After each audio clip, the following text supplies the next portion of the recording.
கிறிஸ்துவை தரித்து கொண்ட ஒவ்வொருவரையும் குறித்து இயேசு, நீங்கள் பூமிக்கு உப்பாய் இருக்கிறீர்கள் என்கிறார். மத்தேயு 5:13. உப்பு நம் வாழ்வில் இன்றியமையாதது. உப்பு தூய்மைப்படுத்தக்கூடியது, பொருட்களை பாதுகாக்கக்கூடியது. சிறிதளவு உப்பு அதிக நீரில் கலந்தாலும் நீர் முழுவதும் உப்பாகிவிடும். உப்பு ஒரு மாற்றத்தை, ஒரு வித்தியாசத்தை ஏற்படுத்தக்கூடிய திறன் மிக்கது.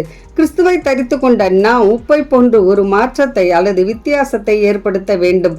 உலகத்தின் சுவைகளோடு அல்லது உலக இச்சைகளோடு இசைந்திராமல் வேறு பிரிக்கப்பட்டவர்களாக இருக்க வேண்டும். உங்களுக்குள்ளே உப்புடையவர்களாய் இருங்கள் என்று மார்க்கு 9:50 சொல்கிறது. நம்மை உப்புள்ளவர்களாக மாற்றுபவர் பரிசுத்த ஆவியானவர் மட்டுமே.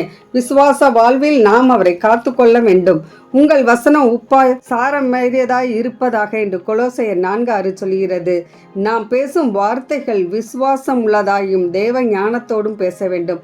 இப்படியாக ஞானமாய் சுவிசேஷம் அறிவித்து அவருக்கு சாட்சிகளாய் வாழ்வோம்.